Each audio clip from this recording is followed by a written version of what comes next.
Jaya Radha Madhava Kunja Bihari.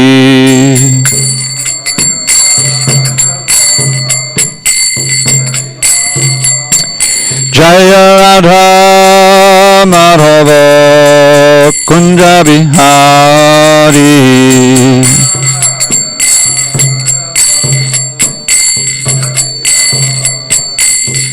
Gopi Janavallabha Girivaradhari.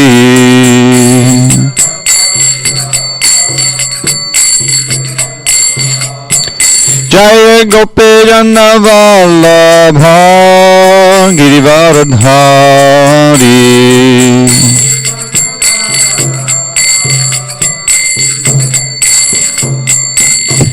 Yashodanandana Bhajana Randhana. Yashodanandana Bhajana Randhana. Yamuna Tira Vanachari. Yamuna Tira Vanachari.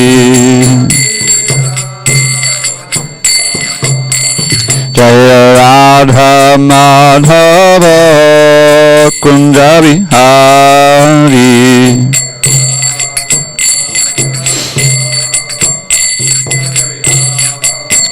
Jaya Radha Madhava Kunja Bihari.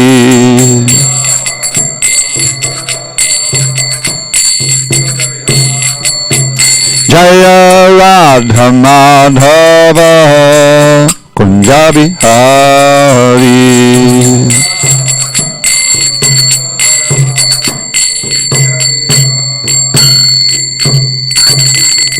Jai Om Mr. Paramahansa Bhajikacharya Ashtottara Shri Srimad Divine Grace Srila A.C. Bhakti Vedanta Swami Prabhupada Ki Jai. ISKCON BBT Founder Acharya Srila Prabhupada Ki Jai. Jai Om Vishnupad Paramahansa Bhajikacharya Ashtottara Shri Srimad Divine Grace Srila Bhakti Siddhanta Saraswati Thakur Ki Jai. Ananda Koti Vaishnavindra Ki Jai. Namacharya Srila Haridas Thakur Ki Jai. Kantaraj Srimad Bhagavatam Ki Jai. Samaveta Bhaktivinoda Ki Jai. All glory to the assembled devotees. All glory to the assembled devotees. All glory to the assembled devotees. All glory to Sri Guru and Gauranga.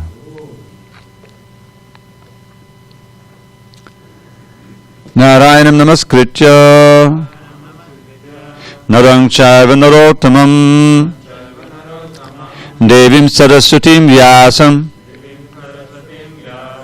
Tato Jayamudire. Before reciting the Srimad Bhagavatam, which is our very means of conquest, we should offer our respectful obeisances unto Lord Narayan, the Supreme Personality of Godhead, unto Narayan Rishi, the supermost human being, unto Mother Saraswati, the goddess of learning, unto Srila Vyasadeva, the author, and unto Srila Prabhupada, the translator, commentator, and our spiritual master.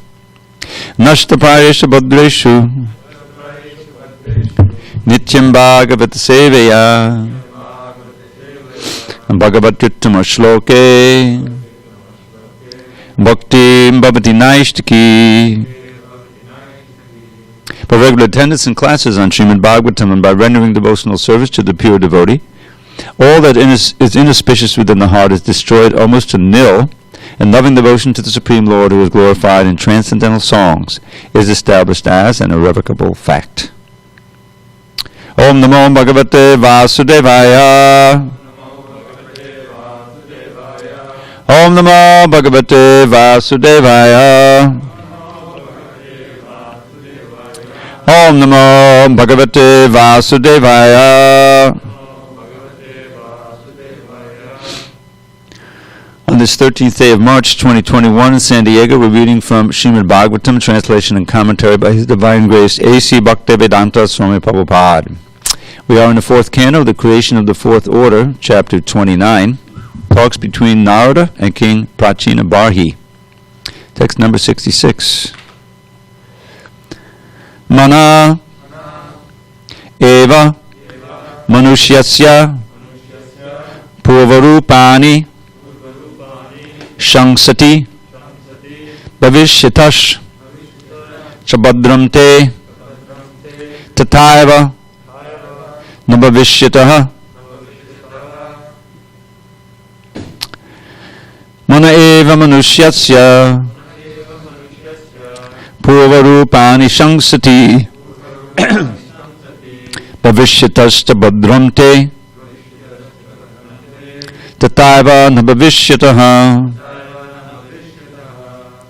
Mana eva manusyasya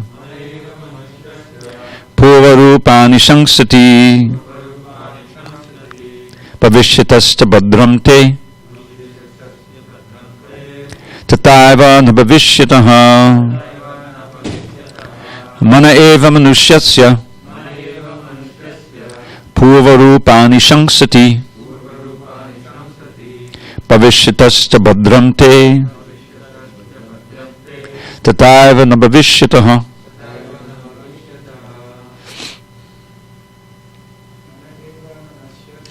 Mana eva manusyasya purvarupani shangsati bhavishyatascha bhadramte tataiva nabhavishyatah. Mana eva manusyasya purvarupani shangsati bhavishyatascha bhadramte tataiva nabhavishyatah. Go ahead. Mana eva manusyasya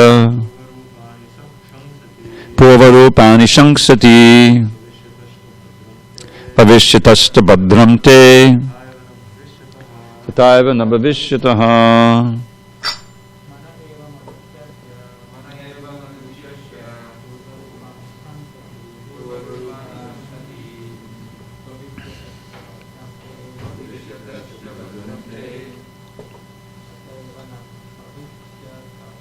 Tataiva nabhavishyatah.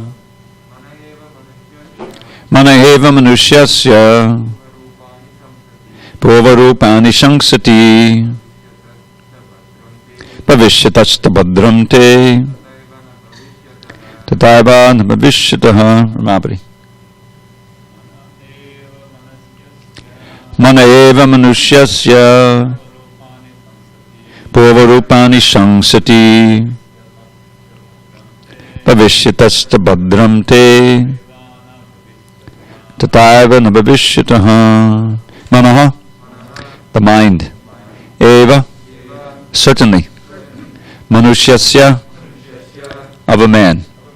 Purva, past. Rupani, forms.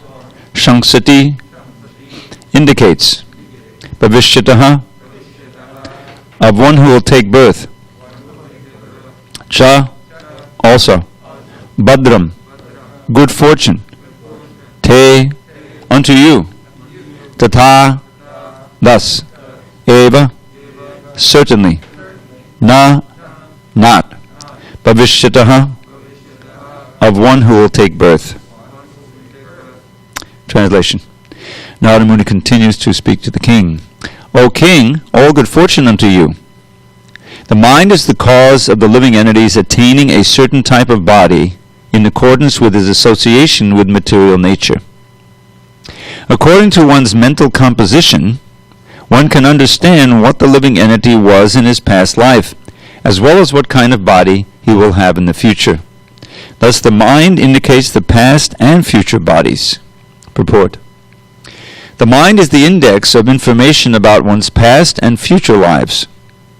If a man is a devotee of the Lord, he cultivated devotional service in his previous life. Similarly, if one's mind is criminal, he was criminal in his last life. In the same way, according to the mind, we can understand what will happen in a future life. In the Bhagavad Gita 14:18, it is said, Urdvam gachanti sattvastha madhye tishtanti rajasaha chagandaguna vrittistha adho gachanti tamasaha. Those situated in the mode of goodness gradually go upward to the higher planets. those in the mode of passion live on the earthly planets, and those in the mode of ignorance go down to the hellish worlds. If a person is in the mode of goodness, his mental activities will promote him to a higher planetary system. Similarly, if he has a low mentality, his future life will be most abominable. The lives of the living entity in both the past and the future are indicated by the mental condition. Narada Muni is herein offering the king blessings of all good fortune so that the king will not desire anything or make plans for sense gratification. The king was engaged in fruit of ritualistic ceremonies because he hoped to get a better life in the future. Narada Muni desired him to give up all mental concoctions. As explained before, all bodies in heavenly planets and hellish planets arise from mental concoctions, and the sufferings and enjoyments of material life are simply on the mental platform. They take place on the chariot of the mind, Manoratha. It is therefore said, Yasyasti bhakti bhagavatya kinchana sarva gunais tatra samasate suraha harava bhaktasya kuto mahadguna manoratena satidhavato bahi. One who has unflinching devotion for the personality of Godhead has all the good qualities of the demigods. But one who is not a devotee of the Lord has only material qualifications that are of little value. This is because he is hovering on the mental plane and is certain to be attracted by the glaring material energy. This is Bhagavatam 5:18-12. Unless one becomes a devotee of the Lord or becomes fully Krishna conscious, he will certainly hover on the mental platform and be promoted and degraded in different types of bodies. All qualities that are considered good according to the material estimation actually have no value, because these so-called good qualities will not save a person from the cycle of birth and death. The conclusion is that one should be without mental desire. Anyabhilashita shunyam jnana karma dhyanavitam. One should be fully free from material desires, philosophical speculation, and fruit of activity. The best course for a human being is to favorably accept the transcendental devotional service of the Lord. That is the highest perfection of human life. Om jnana timarandasya jnanandana shalakaya chakshu unmilitam mena tasmai shri gurave namaha. I was born in the darkness of ignorance, but my spiritual master Srila Prabhupada opened my eyes with the torchlight of knowledge. I offer my humble obeisance unto him and all members of Shri Parampara. So, are we convinced yet of the importance of the mind? How the mind is really the key element in our destiny. As Krishna explains in Bhagavad Gita, Prabhupada quotes so nicely, Urdhvam Gantadi Sattvasta, depending on the mode that one is in, which means how one is thinking and what one's desires are, whether either in goodness, passion, or ignorance, that will determine one's destiny. You'll go up if you're predominantly in the mode of goodness, go to higher planets.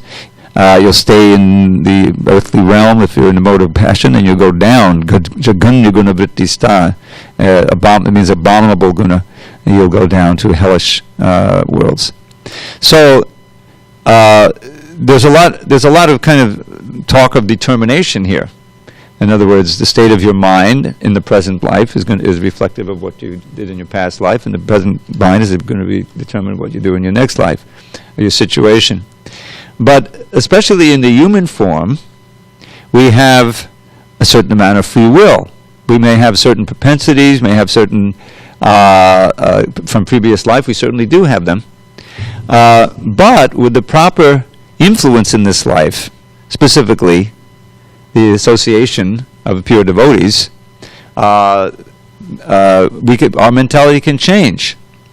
And we can be aware of the present condition of our mind, and desire specifically through certain activities such as chanting the holy name and other practices of bhakti to change our mentality, to purify our mentality. And so this is both things are going on. One is the evidence from our present life of things in the past life, and Prabhupada has said here and in many places that there's indication we did some devotional service in previous life, as Krishna explains in Bhagavad Gita.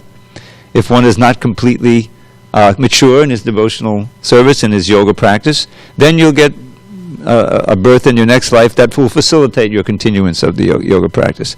The best birth of all is the birth in the devotee family. Not a very, he even mentions very wealthy family, Shuchinam Shrimatam Gehe Yoga Brashta Bhajayate. And the advantage of the wealthy family, provided they're pious, is that you don't have to spend all your time worrying about maintenance and so forth. You have time. But as he says in the Bhagavad Gita, if you're after long yoga practice, read Bhakti yoga practice, you're not completely mature, then you'll take birth in a family of yogis, Bhakti yogis, which is the best of all. From your very birth, even the Western psychologists and educators know that those first 5 years, what you experience in your childhood, stays with you your whole life. It's determinant of so many things that happen. So you can imagine, you don't have to imagine, in Prabhupada's life and Maharaj Parikshit, Bhaktisiddhanta Saraswati's life. I remember, scenes from my career in devotional service. I think it was Muralidhar. His wife had just given birth, like a few weeks ago, And so there he was in Mangalarti with this little baby, showing Radha Govinda, getting that impression which stays with you. Prabhupada very much appreciated the children, dancing, how they're participating. It's so auspicious. So the whole idea behind this section of the Bhagavatam is to convince King Prachanabhari and us who are listening in that we need to see that at every moment of our lives, what we're thinking about, what influences we're allowing to affect our thoughts, is going to be determinative of our destiny. So everything counts. The point is that I remember these signs we used to have on the wall in the old ashram back in Brooklyn. No gaps. Which means don't let your mind wander. Don't get back into previous things of thought. Or at every moment try to be aware and conscious. There's this idea of mindfulness, and I'm not sure exactly what that means in the present context, but it's like that. To be mindful of what your senses are doing, what your mind is doing, what your duty is at the present moment. How can you best execute it? To always be aware. That's really Krishna consciousness. And this verse Prabhupada quotes here, Mam Chayova Bicharina. Oh, that was in a previous purport, but he quoted that one. This is a sign of real liberation, even in this lifetime. Iha yasya hare dase karma namana savacha nikala shrupyavastasu jivan muktasa uchite. Prabhupada quoted this a lot. The word iha in this verse actually means activities. Long I, long A. The activities of what? Karmana manasagita. Your senses, active senses, your mind, and especially your voice. If all the words you speak and the activities you perform are in the realm of dasya for Hari, karmana manasa, iha yasya hari dase, karmana manasa, then, and all of them, nikala shupyavastasu, you're already liberated, even though you may be living here. And this is the qualities we could see in the great devotees like Srila Prabhupada. He was in this world, but he wasn't of this world. He even told us specifically. You listen to those old tapes. I love to listen to those old 22nd Avenue tapes. Prabhupada says he's sitting there. I used to drive into the city, and I drove down 2nd Avenue when I went back to where I lived on the island. I had an appointment in there, and I don't remember seeing that shop, the matches gifts and so forth, and the temple when it started. But I know that 2nd Avenue is so busy. It's a major artery in middle of Manhattan, and you can hear on the outside. There's so much noise. The cars stopping and starting, and the kids playing, and so many things. And Prabhupada is sometimes saying, "Can you please ask them if they could be quiet?" And but as Satsu Maharaj mentions in his book, but they lived there. The kids lived there, so how can you stop them from playing? So he was tolerating, and he was, giving the class and doing the kirtans and so forth. And of course, it worked. He was able to attract a following and expand. But one point he said, "I'm not really here, in 22nd Avenue. I mean, I'm here in 22nd Avenue, but I'm really back in Vrindavan. My mind, my heart, his service to Krishna. He's still engaging at every moment there, So that's, and therefore he's not being affected by it. He may react to it and so forth, but he's tolerating and keeping his equipoise, as so much mentioned in the Bhagavad Gita. So that kind of strength of mind is developed by the process of Bhakti Yoga. The second chapter, Bhagavad Gita, is the summary of all the contents of the Gita. And so we have something there that Arjuna asks, what are the qualities of one whose consciousness is really fixed, whose intelligence is fixed? And you remember that? Prajahati yada kaman sarvan parta manogantan atma manevina tushta stita pragyasta doshite. Atma manevina tushta, to be satisfied with one's relation to Krishna, experiencing Krishna inside. And giving up, not just giving up, throwing away. Prajahati yada kaman, all of the material desires, which we may have developed up to the point of taking Krishna consciousness, and which the demonic society is trying to plant in our hearts. As soon as they got our attention, your attention is everything. They vie for your attention, then they can plant these material desires and you'll buy something. So when you throw them far away, and your mind is filled with Krishna consciousness, with serving Krishna, thinking about Krishna, glorifying Krishna, planning how to serve Krishna and how to spread Krishna consciousness, then you're liberated. It means that those material desires, the ones that you had, they're all fried, they're gone, and no other material desires can enter into your heart, even in this lifetime. That's described in Ihayasya Haridase. So this is all available to us. In other words, we're not simply automatons controlled by our previous karma and our previous desires, and therefore we're fated to, suffer for millions of births in this world. It's not like that. That's the whole point of Krishna consciousness. Krishna comes and he sends his devotees, he reads his books to give us the choice. As human beings, we have the choice. Lower animals, they don't have the choice. They're just running by instinct. Their consciousness is much too rudimentary, the mind. So, to the degree that we absorb the lessons and we become determined to follow the process, and as soon as you do that, you begin chanting with some sincerity and attention, then Krishna from within, he responds and gives you more enthusiasm.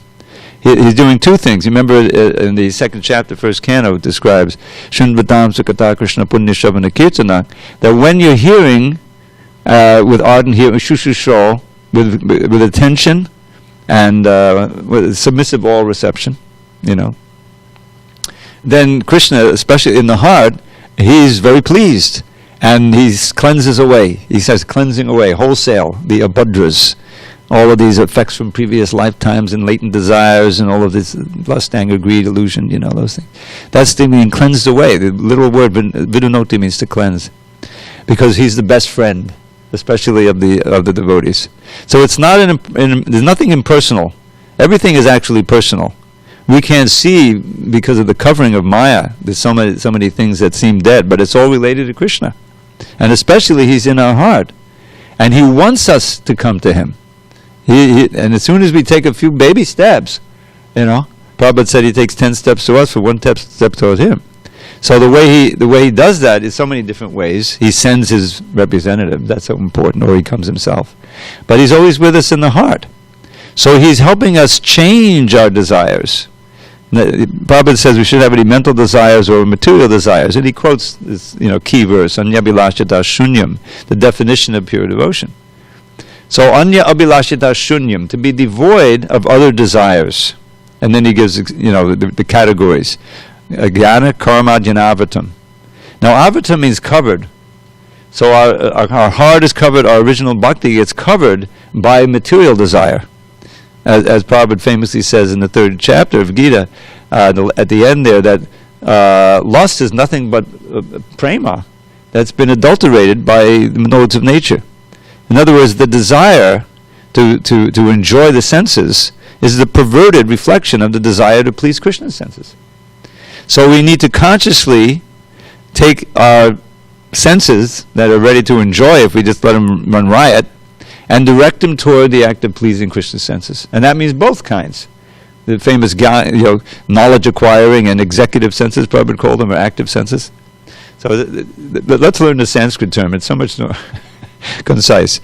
Jnanendriya, karmendriya. Jnanendriya is senses by which we acquire knowledge.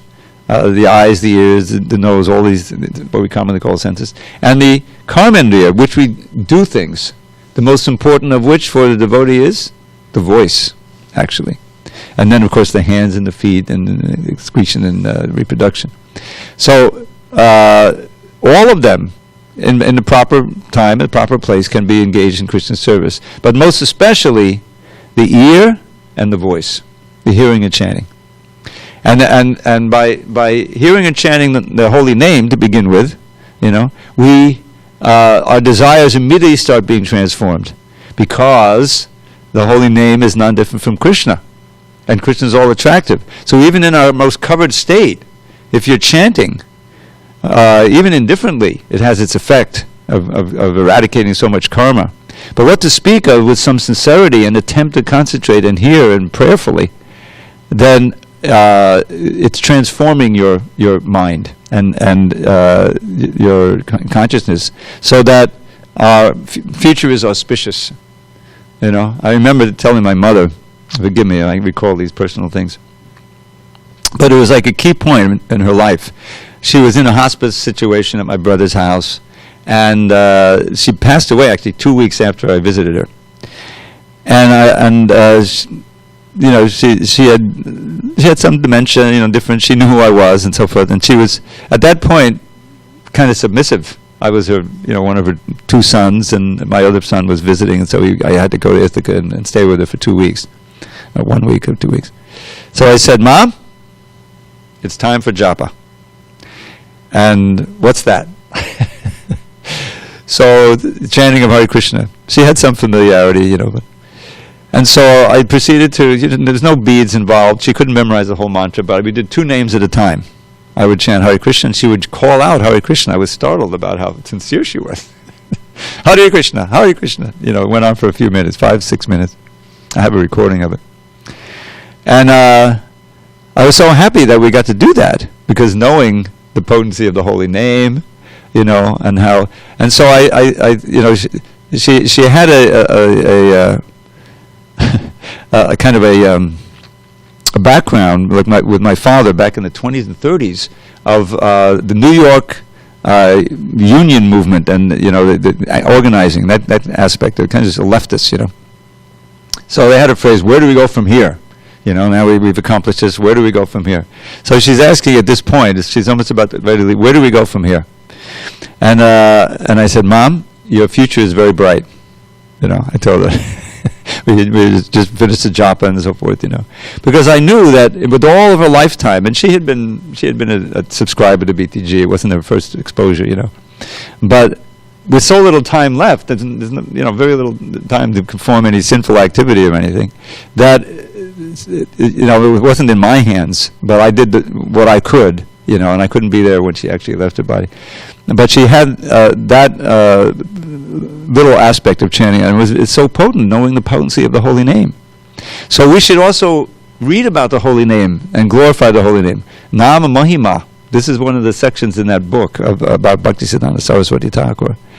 Because when we hear the glorification of anything or anyone, we become attracted to it. And of course, glorification of Krishna is central to our practice. Krishna is all attractive when we hear about it. And so glorification of the holy name, then when we chant the holy name, will be the mind will be more attuned to actually hear nicely. Plus, the holy name, which is the person, it's Krishna, will be pleased to enter our mind. Prayerful chanting. So it's all a science, and there's so many who have gone before us who can help us. And when we read the Bhagavatam, there's so many prayers. What is the essence of prayer? That we're meant to first to read the prayers in the Bhagavatam, and we can recite them. There's so many prayers that are suitable for us, like Queen Kunti's prayers. I never could pray like that. Vipadak Santu Takshasvat. I'm not. May all the dangers come again and again. It's very advanced, but you're amazed at how at her consciousness is revealing there. She says first she's recounting some of the difficulties that she and her sons went through.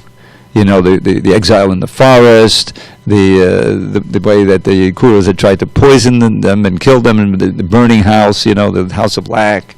What to speak of the war itself, difficulties that they went through. And so the common thing is for people to pray to God, please, please, let me be saved from this, save me from this danger, But she's saying just the opposite.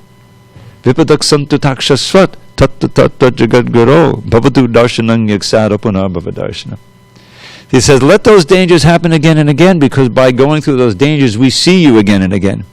In other words, the devotee calls out from the bottom of his heart. We read repeatedly in Krishna Leela and Vrindavan, the fire comes, this demon comes, the Indra pours it, and what do? They call out to Krishna, bottom, please save me, And so she's saying, by these dangers, we'll see you again and again, because you'll be right there with us, protecting us, So she's praying to happen. But the one that especially always attracted my mind when I first heard it, and when 2 weeks after I joined in Brooklyn, in the end of March 1973, so it's almost exactly, 48 years now. Prabhupada came to Brooklyn. I had no idea it was such a rare thing to see Prabhupada. He comes 2 weeks later. I said, "Oh, this is." And he was giving lecture on Kunti's prayers. So he spoke on prayers leading up to this one, and of course I became interested and read it, and I heard the lecture he gave, I think in Los Angeles, on this. It's such a wonderful purport and lecture. And what it is, Trai me ananya vishaya matir madhupate sakrit ratamun bahatara dhar gange vavagamadanvati. And it's very pertinent because she's speaking about the mind, I put it into a little poem. Oh, Maru's Lord, what is the Madhupate? Oh, Maru's Lord, she's in Maru dynasty. Oh, Maru's Lord, please ever fill my mind with thoughts of thee, not any other kind. As Ganges torrent flows into the sea, let all my love flow constantly to thee. This is a prayer any of us could utter before the Lord. And so what is the essence of prayer in general? Is that you're articulating a desire. You're praying for something. And when we repeat the prayers of the Bhagavatam, we know that they're completely bona fide. In other words, the tendency is amongst religious people to pray for something material. And Krishna said that's good. That's better than the Dushkritis. That's Sukriti. Arta Jigyasa, Artati Jnana Chabadatarshava. 4 kind of pious people come to me. And one is, one who's in trouble. Arta, Others are similarly begging for something material. Artarti. Their goal is money or something like it. But then there's those who are curious. And finally the Jnanis, those who really know what to pray for and what their real goal is. And Krishna says those are especially dear to me. And he gives the ideal example, Bahunam Dharmanamante, just a few verses later, that after many, many lives of cultivating knowledge, those who are really wise, they surrender unto me, knowing that I'm everything, that I'm the sort of Vasudevam Sarvamiti. So after whatever has brought us to this point, we know that Krishna is everything. You don't have to read very far in Prabhupada's books to read about the Supreme Personality of Godhead. And we also know that our great sojourn in this world, sojourn doesn't mean journey, it means our stay, which has been often painful and has gone on for who knows how long, has now brought us to this point where we have the association, we have the facility of the holy name, the devotees, the temple, the deities, prasadam, and especially the books of Srila Prabhupada, and the association of the devotees, as I mentioned, that we can truly make some advancement, depending on our sincerity and our desire. So that's what is being emphasized here by Narada Muni. Don't waste your time in trying to get to a heavenly planet or some better situation in this world. That's not the solution to your problem. That will not make you happy. It's simply Maya's trick to keep you interested and focused on this material world and forgetting your actual nature and your relationship with Krishna. And once we understand that, even theoretically, we can do those things. It's like chanting the holy name, to give us so that the spiritual world opens up. the other alternative to material life and constant suffering and endless frustration, virtually endless, becomes feasible. And we can even experience it. After, Prabhupada said, even after a few weeks, just come and stay for us for a week or two, and you'll experience what, the Krishna consciousness is, a different platform of existence by which you're actually experiencing spiritual pleasure, albeit it comes and goes, and of course the material tendencies are still there. But at least you have some taste. At least you experience something. And especially amongst other devotees who may be a little more experienced in advance, you can see it's possible. I'm not so much different from them, I remember when I came to Brooklyn and started visiting, and these were people who I, could have been friends with in college or high school, they were New Yorkers and I was a New Yorker, like that. And I saw that they had a certain glow and a certain joy and a knowledge, I was attracted by the devotees, especially at first, to want to know more. The devotees and the teachings of the Lord Chaitanya book. That was where I really got fascinated by the philosophy of Krishna consciousness. So Krishna is reaching out. He's not passive in this whole thing. He's reaching out to us, through his pure devotee like Srila Prabhupada and the holy name. Lord Chaitanya is reaching out. What else is this whole thing? Rather than go off to some secluded place in the mountains somewhere, which Prahlad Maharaj condemns as selfish, rather in the middle of the cities, chanting Hare Krishna, right in the street. I couldn't get away from him when I first started, coming to the temple. I went into Manhattan, and there they were on Fifth Avenue chanting Hare Krishna. I said, I'm going to go home and watch some TV. Well, black and white TV. I go home. My parents lived nearby. Turn on the TV. There's David Susskind with the Hare Krishnas on the TV. The same devotees I saw at the temple. Well, this is... I started to say, this is pretty heavy stuff. Anyway, I was fortunate. And this verse, Prabhupada loved to quote this verse. This is Prahlad Maharaj's verse, quoted from the 5th canto. He has prayers in the 5th canto also. And the residents of Jambudvipa offer prayers.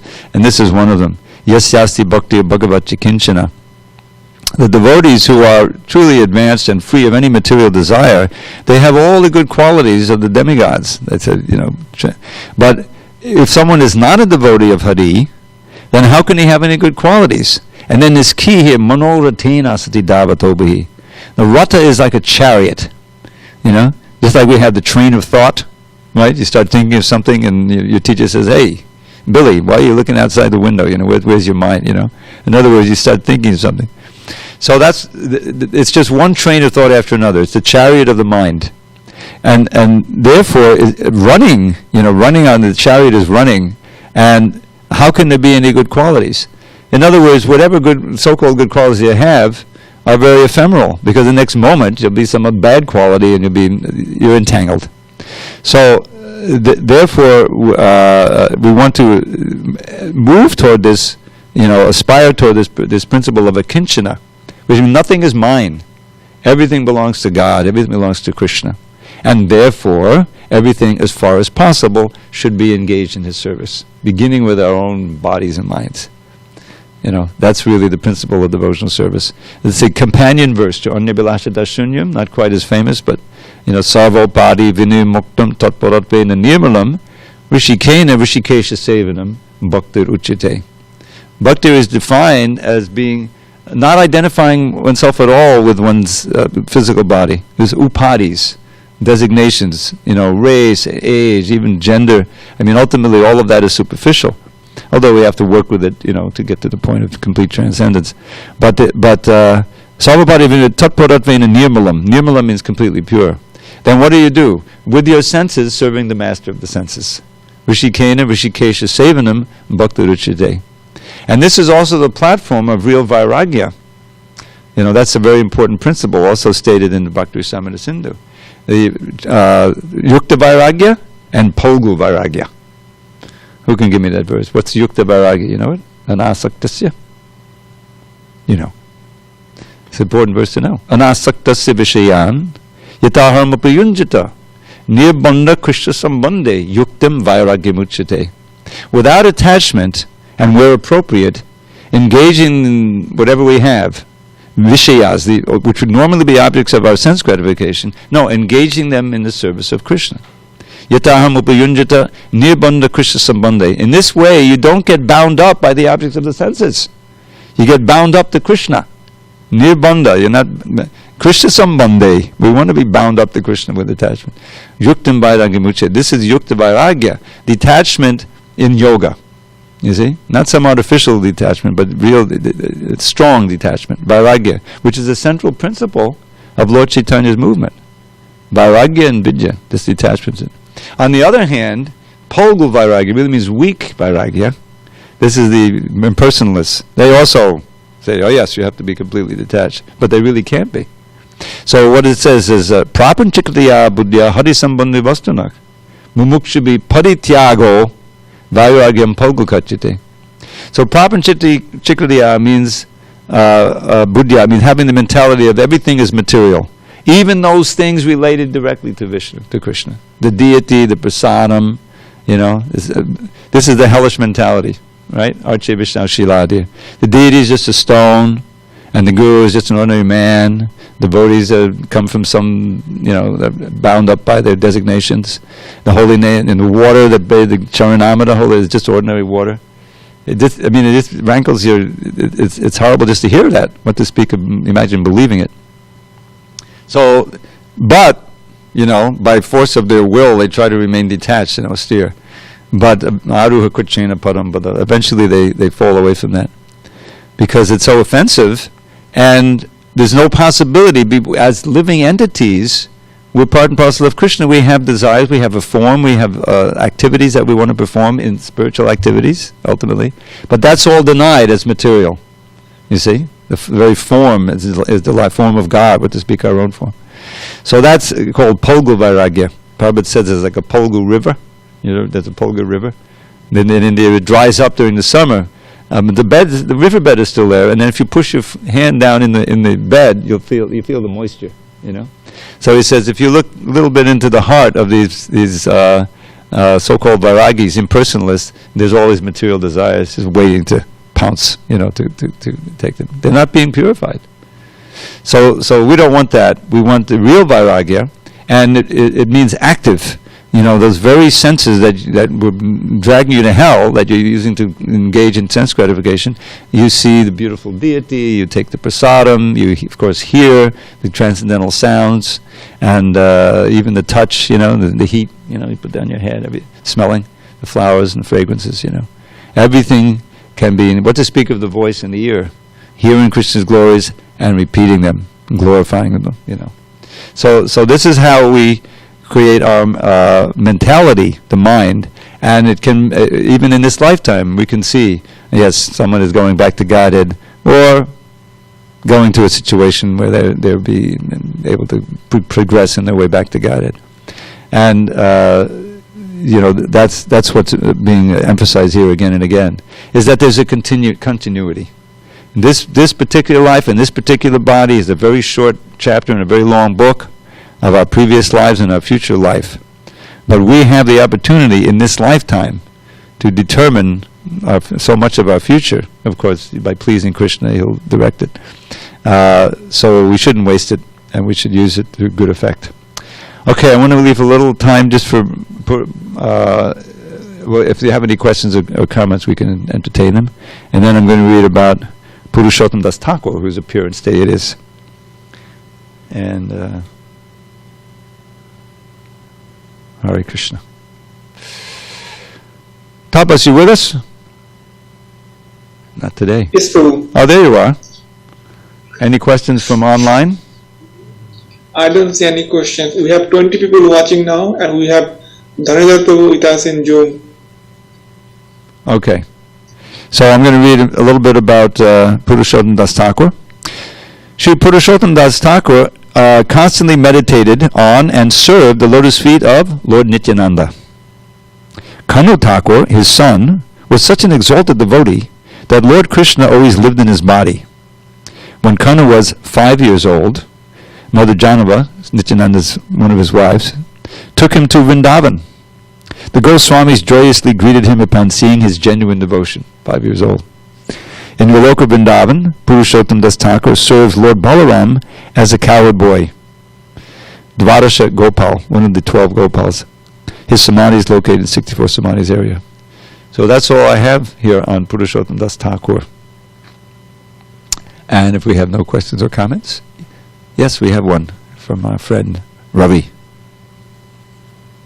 We need to get you some different sweatshirts. It doesn't say Ravi. It doesn't say sun. Something bright. Anyway, go ahead. Hare Krishna. Thank you very much for the Hare Krishna. wonderful. Goes Prabhupada. Yeah. So I could understand that that devotional life or sadhana bhakti is all about desire. Desire? Management. You know how we identifying different desires and how we reject certain things which are not favorable and identify ones which can be dovetailed and served in the service of Krishna. Thank you very much. Okay, so that's a comment. That's what it's all about. Everything depends on desire.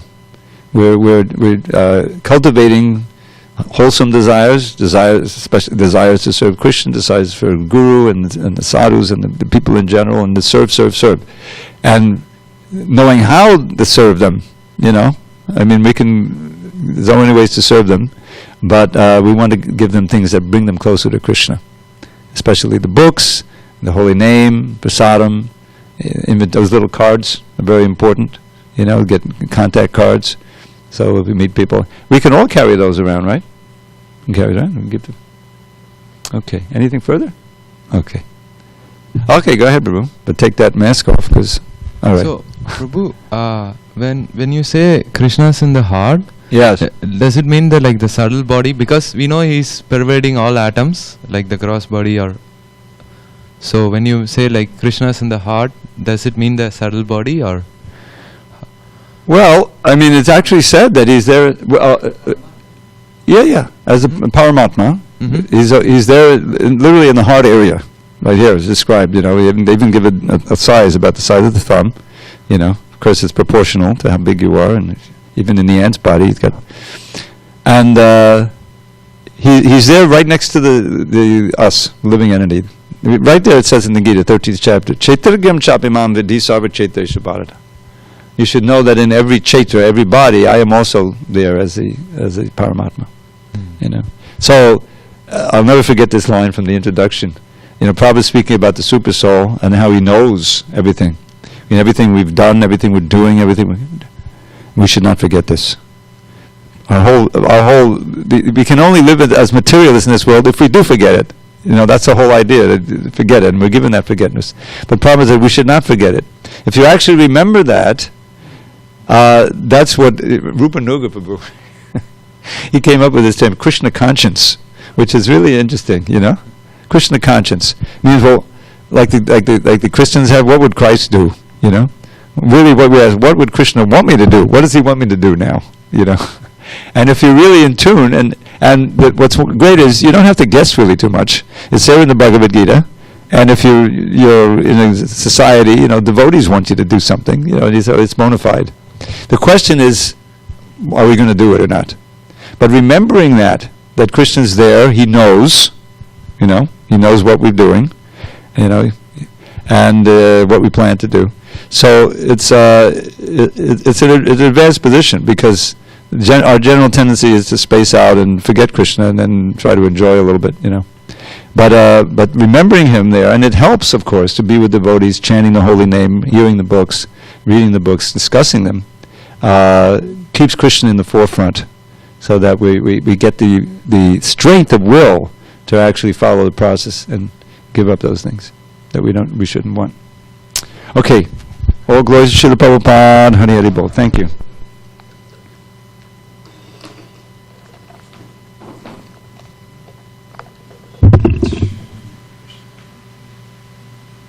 It is.